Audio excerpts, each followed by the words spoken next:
First of all, thanks for taking this.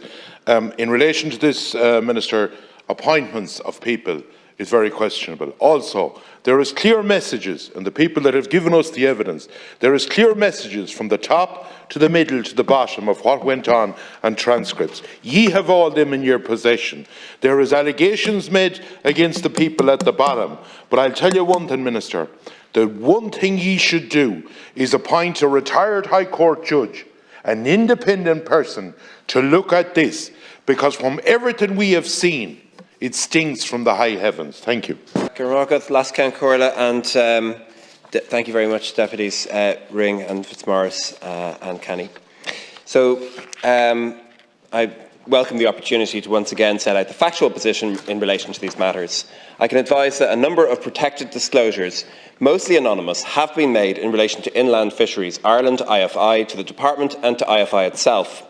These disclosures are being examined in line with the protected disclosure policy of the Department and the equivalent policy of IFI as appropriate. It's important to note that the veracity of the disclosures has not been established at this stage, and this will remain the position pending the outcome of the examinations under both protected disclosure policies.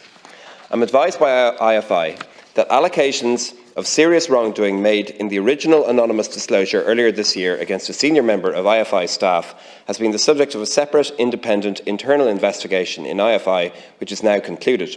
And while this investigation was in process, the relevant staff member was suspended, and following the conclusion of the investigation, that staff member now has been dismissed. I should also advise that matters examined as part of this investigation are now under investigation by An Garda Síochána, and in that context, it would not be appropriate to comment further on this particular matter. And in addition, evidence of attempts to place pressure on and alleged intimidation of IFI personnel during the course of and subsequent to the investigation referred to above have also been referred to An Garda Síochána for investigation. And some of the matters alleged in subsequent disclosures that were raised in Shannon Éireann on the 5th of May last, and the assertions were the subject then of inaccurate media reports relating to IFI. These reports suggested significant irregularities had been identified in the organisation. It should be noted that the original disclosure resulting in the dismissal referred to above, and now the subject of a Garda investigation, was not raised on that occasion. The assertions raised on the 5th of May were fully addressed on a number of occasions in both Houses, setting out the detailed factual position in relation to same.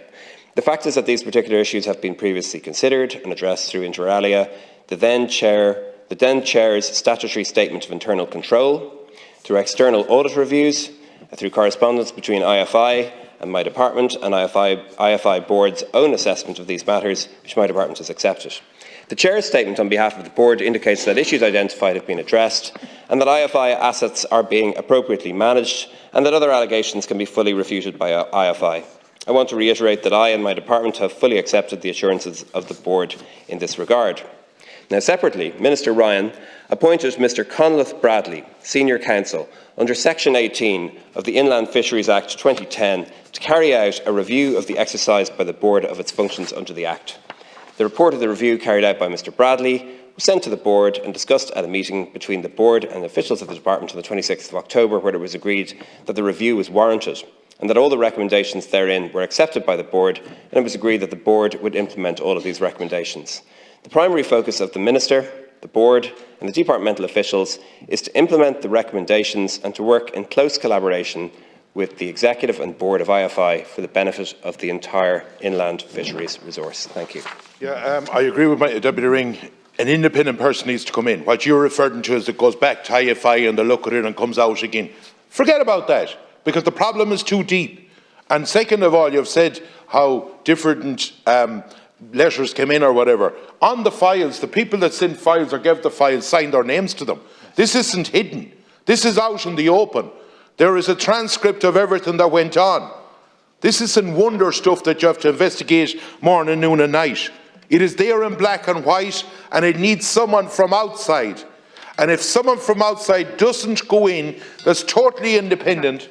And I would say to you, Minister, you should get someone like a retired High Court judge to go through it from top to bottom and make sure that this is thoroughly investigated.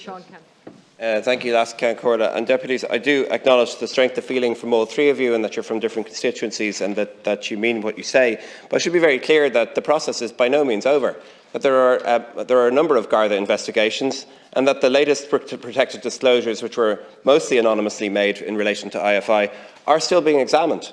And that the department does have to follow due process. There's a set of laws that have to be complied with, and all the allegations have to be fully examined. There is a protected disclosure policy that the department has, and there's an equivalent protected disclosure policy in IFI, and they have to be respected.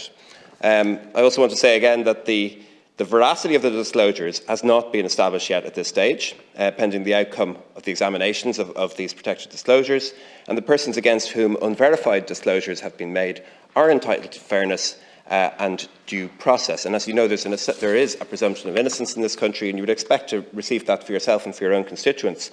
And regarding the appointment of an external person to carry out an investigation, Minister Ryan did appoint a barrister, Mr Conleth Bradley, as senior counsel, to carry out a review, of the board. So he appointed somebody externally, and that's an appointment by the minister from outside of that agency to carry out a review of the execution and the functions of the board. So the process of examination, the process of investigation, is by no means over. It has to be carried out in compliance with the law. It has to be carried out according to due process, and the Garda investigations have to be allowed to take their course without me making comments that would prejudice them or interfere with them in any way. Thank you.